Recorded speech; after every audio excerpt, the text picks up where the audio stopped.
decadente história da Igreja, nos encontramos agora no momento em que seus membros buscam desenfreadamente e inutilmente respaldo nas Escrituras Sagradas para que os fiéis encontrem a prosperidade num conceito secular, onde tal conceito se apoia num fino e frágil pilar do dinheiro.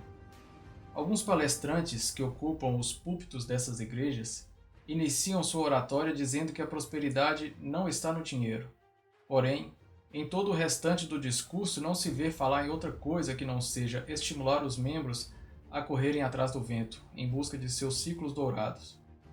Te ensinam sobre a prosperidade de Isaac, de Jacó e tantos outros líderes da velha aliança, mas não ensinam como foi próspero o mendigo Lázaro, que se assentou no colo de Abraão, nem tampouco sobre o homem mais próspero de toda a história, o nosso Senhor Jesus Cristo.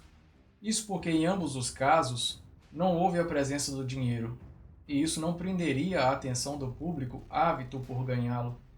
A prosperidade de Jesus era muito singular, pois seus caminhos eram guiados pelo Espírito Santo e não por um carro do ano.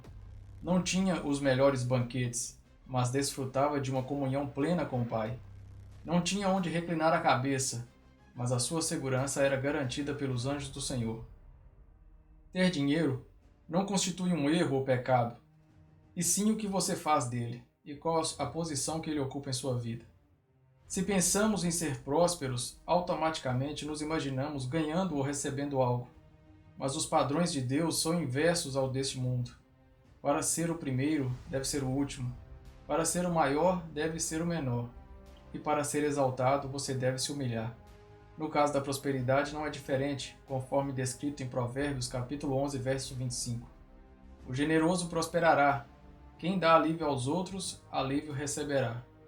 Ou seja, para ser considerado próspero aos olhos de Deus, você deve ser aquele que doa, e não o que recebe. Jesus falou muito sobre dinheiro. Isso porque sabia que este assunto prenderia a atenção daqueles que o ouviam, mas muitas dessas passagens servem para nos alertar sobre os perigos advindos da riqueza. Em Lucas, capítulo 12, verso 15, diz: Tome cuidado com a avareza, porque a vida de qualquer homem não consiste na abundância do que possui.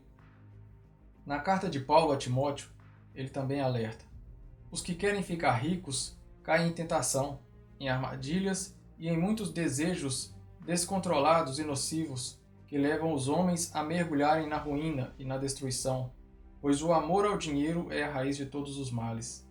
Algumas pessoas, por cobiçarem o dinheiro, desviam-se da fé e se atormentam com muitos sofrimentos.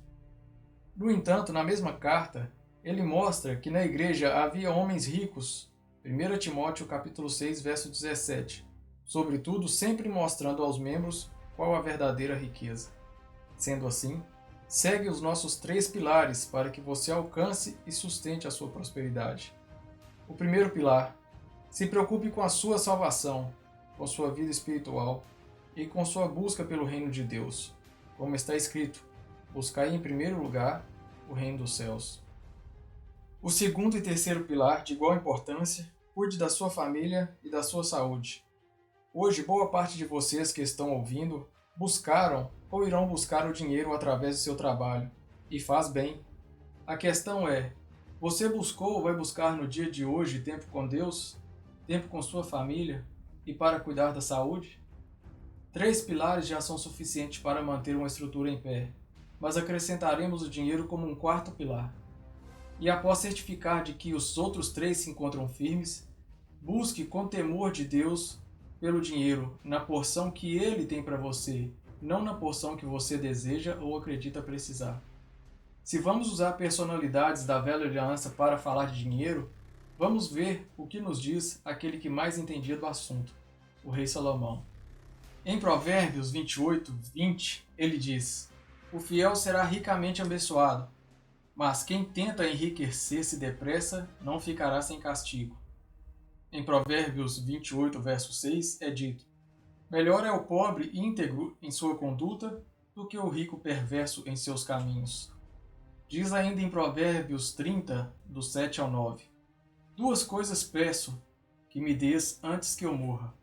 Mantém-me longe de mim a falsidade e a mentira. Não me dês nem a pobreza, nem a riqueza. dá-me apenas o alimento necessário.